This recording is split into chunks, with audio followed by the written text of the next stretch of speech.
নমস্কার, নতুন বাংলা থেকে বলছি সন্ময় বন্দ্যোপাধ্যায়। সময় অনুযায়ী, কাল অনুযায়ী যুদ্ধের পরিবেশ, পরিস্থিতি, স্ট্র্যাটেজি বদলে যায় এবং এই একবিংশ শতাব্দীতে যে কোনো যুদ্ধ, সেই যুদ্ধের ফরম্যাটে ড্রোন ঢোকে, সেই যুদ্ধের ফরম্যাটে এয়ার ডিফেন্স সিস্টেম নষ্ট করার পদ্ধতি ঢোকে। ফলত যুদ্ধটা একটা আধুনিক স্ট্র্যাটেজির মধ্যে ঢুকে যায়। আর সেই যুদ্ধের প্রেক্ষাপটটা, রণাঙ্গনটা যুদ্ধের সীমানার বাইরেও অনেকটা প্রসারিত হয়ে যায়। আমি কেন আজকে এই কথা বললাম জানেন? বালুচিস্তান যদি স্বাধীন হয়ে যায় তাহলে পাকিস্তান সেখানেই যুদ্ধটা হেরে যাবে। আমি সরাসরি আজকে বালুচিস্তান প্রসঙ্গে গিয়েছিলাম ব্রিগেডিয়ার দেবাশিস দাসের কাছে। আমি তাকে বেশ কিছু সরাসরি প্রশ্ন করেছিলাম, যেটা আমার মনে হয়েছিল সেই প্রশ্নটা করেছিলাম যে বালুচিস্তান তো প্রতিদিন শোনা যাচ্ছে যে কোনো মুহূর্তে স্বাধীনতা ঘোষণা করবে। তারা বলেইছিল যে ভারতবর্ষের সঙ্গে দুদিন পাকিস্তান যুদ্ধ চালালে তৃতীয় দিনে আমরা বালুচিস্তান আমাদের স্বাধীনতা ডিক্লেয়ার করব। ইতিমধ্যেই বালুচিস্তান আপনারা জানেন 14 জনের একটা কনভয়, সে কনভয়টা উড়িয়ে দিয়েছে। আপনারা জানেন যে একটা নির্দিষ্ট ট্রেন 240 জন আরোহী নিয়ে ট্রেনটা যাচ্ছিল, সেই ট্রেনটাকে হাইজ্যাক করে নিয়েছিল। ট্রেন হাইজ্যাক আমরা কোনো দিন শুনিনি, প্লেন হাইজ্যাক শুনেছি, কিন্তু বালুচিস্তান সেটাও করে ছেড়েছিল। প্রায় 45 থেকে 50 জন মিলিটারি, পাকিস্তান মিলিটারি বাহিনী নিয়ে বালুচিস্তানের মধ্যে একটা বাস যাচ্ছিল, সেই বাসটাকে উড়িয়ে দিয়েছিল। প্রতিদিন খবর আসে। গতকাল এই প্রতিবেদন যখন পেশ করছি তার আগের দিন রাত্রিবেলা খবর দেখলাম, ছবিটাও দেখলাম, ভিডিওটাও দেখলাম, যেখানে দুটো বড় জিপ বালুচিস্তান জ্বালিয়ে দিয়েছে। বালুচিস্তান যে কোনো মুহূর্তে স্বাধীন হবে, যে কোনো মুহূর্তে স্বাধীন হবে। আর বালুচিস্তান যদি স্বাধীন হয়ে যায় তাহলে পাকিস্তানের মেরুদণ্ডটা ভেঙে যাবে। তার কারণটা হচ্ছে বালুচিস্তানের সঙ্গে ইরানের বর্ডার হচ্ছে 900 কিলোমিটার, আর বালুচিস্তানের সঙ্গে আফগানিস্তানের বর্ডার হচ্ছে প্রায় 1200 কিলোমিটার। 2.5 কোটি মানুষের বাস এবং তার সেখানে শিক্ষিত শ্রেণী, ইংরেজি বলা জনসংখ্যা একটা বিপুল পরিমাণে আছেন, যারাও কিন্তু এই মুহূর্তে বালুচিস্তান লিবারেশন আর্মির ছাতার তলায় গিয়ে পৌঁছে গেছেন। তারা সরাসরি প্রেস কনফারেন্স করছেন। বালুচিস্তানের প্রেস রিলিজ দেখলে আপনারা চমকে যাবেন, যে প্রেস রিলিজ পাকিস্তানের সঙ্গে মেলে না। পাকিস্তান অত উন্নত মানের প্রেস রিলিজ করে না। সে বালুচরা একটা অন্তিম লড়াই লড়ছেন এবং তারা অপেক্ষা করছেন যে ভারত পাকিস্তানকে কবে ফাইনালি দুর্মুষ করে দেবে, এবং সেই দুর্মুষ করলেই সঙ্গে সঙ্গে নতুন রাষ্ট্র আত্মপ্রকাশ করবে, যার নাম হবে বালুচিস্তান। আর সেই বালুচিস্তানকে ভারত সরকার নিশ্চিতভাবে তাকে সরকারিভাবে স্বীকৃতি দিয়ে দেবে। ঠিক সামগ্রিকভাবে এই পরিস্থিতিতে বালুচিস্তান পাকিস্তানের কতটা গলার কাঁটা এবং কী অবস্থায় রয়েছেন, তার সার্বিক পরিস্থিতি কী, চীন কতটা গাড্ডায় পড়েছে। কারণ চীন তো একটা লম্বা রাস্তা, চীন থেকে পাকিস্তান হয়ে সরাসরি বালুচিস্তানের মধ্যে দিয়ে পোর্টে গিয়ে মেলানোর চেষ্টা করছে। কয়েক হাজার কোটি টাকা তারা অলরেডি ইনভেস্ট করে দিয়েছে এই রাস্তাটাকে নির্মাণের ক্ষেত্রে। তাহলে চীনের কী হবে? ইতিমধ্যে বালুচ লিবারেশন আর্মি পরিষ্কারভাবে চীনের রাষ্ট্রপতির উদ্দেশ্যে মেসেজ পাঠিয়েছেন যে আপনারা ইমিডিয়েটলি চীনের যত ইঞ্জিনিয়ার, টেকনিশিয়ান যারা কাজ করছেন এই মুহূর্তে দাঁড়িয়ে সে বালুচিস্তানে আছেন, তাদের সবাইকে দেশে ফেরান এবং কাজ বন্ধ করে দিন, না হলে কপালে দুঃখ আছে। Message is crystal clear. ঠিক সেই প্রেক্ষিতে দাঁড়িয়ে চীনেরও গলার কাঁটা, চীনের পা ডুবে গেছে গর্তে, ফলে চীন এখন কিছু পিছু হটতে পারছে না। আর জনশ্রুতি যে বালুচিস্তানের পেছনে পূর্ণাঙ্গ সমর্থক, সব দিক দিয়ে সমর্থনটা আছে ভারত সরকারের। সত্যি কি মিথ্যে জানি না, পাকিস্তান সেটা অন্তত বলে। ঠিক সেই পরিস্থিতিতে দাঁড়িয়ে পাকিস্তান কতটা গাড্ডায়, চীন কতটা গাড্ডায়, আমি সরাসরি ব্রিগেডিয়ার দেবাশিস দাসের কাছে গিয়েছিলাম এই প্রশ্নের উত্তর খুঁজতে। কি বললেন আমাদের এই প্রশ্নের উত্তরে শুনুন। দাদা দেখুন, এটা তো একটা উস্কানি, এবং পাকিস্তানের কি হয়, ভারত বিদ্বেষটা এতটাই যে ওদের মাথায় মানে রক্ত সাপ্লাই বন্ধ হয়ে গেছে। ফলে মানে মোটা বুদ্ধিতে এটা বুঝতে পারছে না যে ভারত যদি মানে 1000 কিলোমিটারের ব্যাপ্তিতে 25 মিনিটে 9টা টেরিস্ট ক্যাম্প কে ধ্বংস করে আসতে পারে, তাহলে ভারত নিজের টাইমে করবে। ওরা যখন এখানে ড্রোন ছুটছে, আমরা সেই সময় কেন ড্রোন ছুটবো? যখন ওদের প্লেনগুলো উঠছে না তখন আমরা করব, যদি দরকার হয় আমরা আমাদের মতো সময় করব। এবং এই বুদ্ধিটা ওদের নেই। তো ওরা ওইটা চেষ্টা করছে যে ভারত, যদি, যেটা আমিও মিডিয়াতেই দেখছি এগুলো আর কি, কারণ অফিসিয়ালি তো এটা গভর্নমেন্ট অফ ইন্ডিয়া থেকে বলা হয়নি, কিন্তু যে ওরা যেটা আমরা শুনছি যে ওরা প্লেন উড়িয়ে উড়িয়ে নিয়ে যাচ্ছে যাতে ভারতকে অ্যাটাক করতে পারে এবং নিজের মানুষদের মেরে দেবে এবং বলবে যে মানবাধিকার দেখুন ভারত লঙ্ঘন করছে। বাট এটা একটা আমার মতে স্টুপিড আইডিয়া। ভারত এইরকম বোকার মতো থোড়ি ওদের ফাঁদে পা দেবে আর কি। হ্যাঁ, তাহলে তো ওরা ভারতবর্ষকে জানেই না, বা ভারতবর্ষের মিলিটারি লিডারশিপকে জানে না, ভারতবর্ষের পলিটিক্যাল লিডারশিপকে জানে না, ভারতবর্ষের ডিপ্লোম্যাটিক লিডারশিপকে ওরা তাহলে জানে না। আর দ্বিতীয় যে প্রশ্নটা আপনার কাছে আমার রয়েছে সেটা হচ্ছে, বালুচিস্তান কি কোনোভাবে স্বাধীন হয়ে যাবে? যদি স্বাধীনতা ঘোষণা করেও দেয় বালুচিস্তান, তাহলে কি সেটা রক্ষা করতে পারবে? পরিস্থিতিটা কি?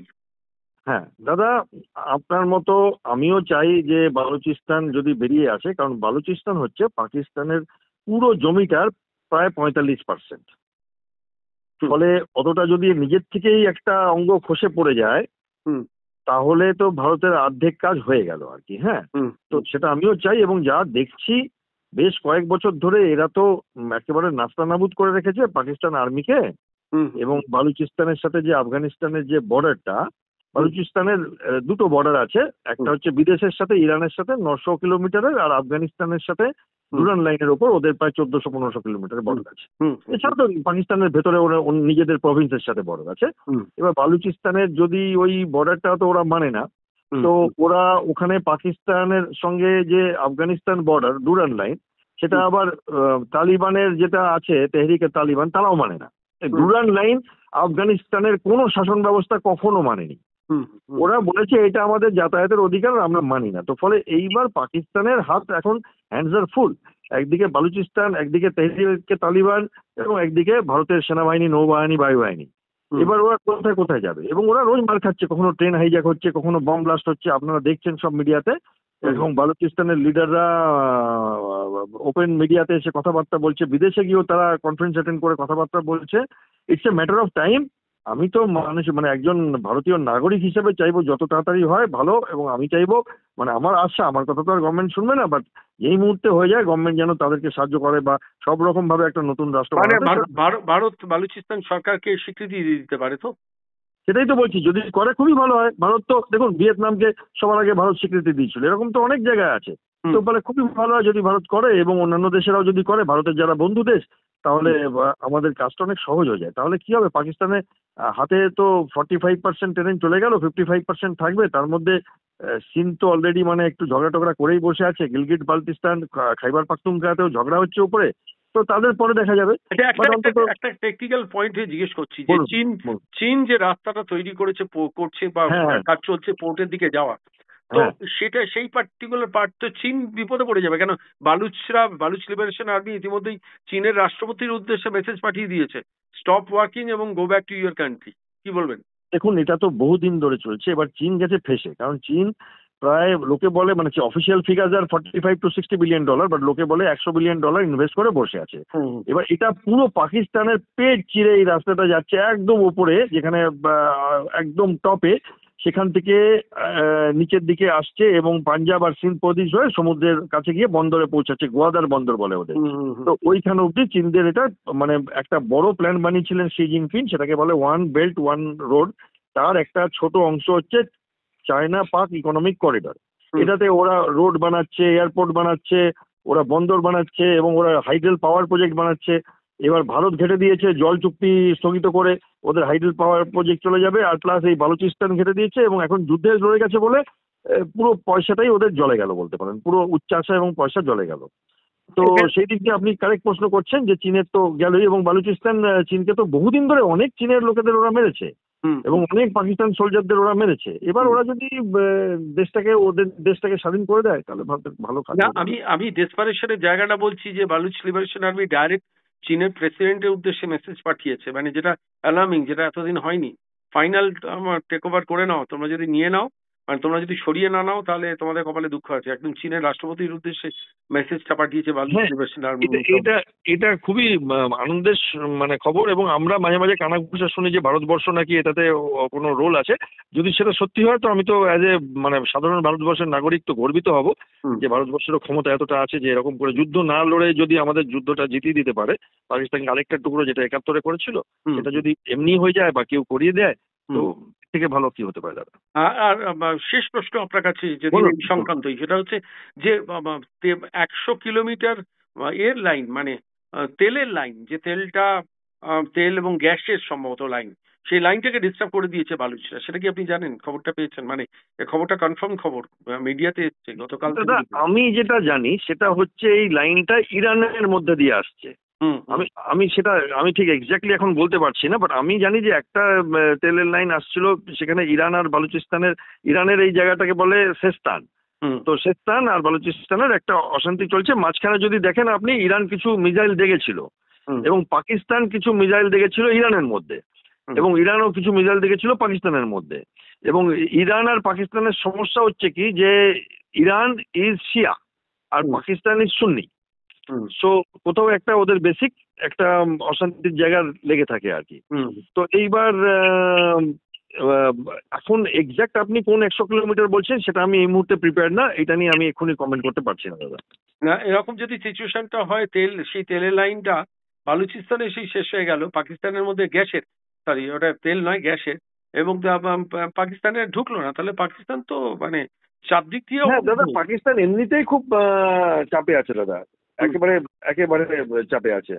মানে সে পরিস্থিতি তো আরো খারাপ হয়ে যাওয়ার সম্ভাবনা শেষ। আমি তো আশা করছি মানে মানে মানে কয়েক সপ্তাহের মধ্যে যদি এটা হয়ে যায় যে বালুচিস্তান একটা ইন্ডিপেন্ডেন্স ঘোষণা করে, তাহলে তো খুবই আনন্দের ব্যাপার হবে। এবং ভারত যদি তাকে স্বীকৃতি দেয় তাহলে তো খেলাটা শেষ। একদম একদম, ভারত স্বীকৃতি কেন, ভারত সাপোর্টও দেওয়া উচিত। একটা নতুন দেশ হয়েছে, তাকে তো সাহায্য করা উচিত সেই দেশে, যেমন বাংলাদেশকে করেছে। মানে বাংলাদেশের পর বালুচিস্তান পাকিস্তানকে আবার 1971-এর পর 2025-এ দ্বিখণ্ডিত করা, এবং ভারতের সঙ্গে যুদ্ধ লাগলে দুদিনের মধ্যে তারা স্বাধীনতা ঘোষণা করবে বলে দিয়েছিল। অলরেডি কোয়েটা শহরটা পুরো কন্ট্রোলে নিয়ে নিয়েছে, গাড়ি উড়িয়ে দিয়েছে, ট্রেন দখল করে নিচ্ছে, বাস, মিলিটারি বাস পর্যন্ত তুলে দিয়েছে। একদম ডিফিকাল্ট সিচুয়েশন মানে, এবং বালুচিস্তান স্বাধীন হওয়ার অপেক্ষায় পরিস্থিতি যা। অনেক ধন্যবাদ ব্রিগেডিয়ার দাস, এত সময় দিলেন আপনি আমাদের। ভালো থাকবেন। অনেক ধন্যবাদ, নমস্কার।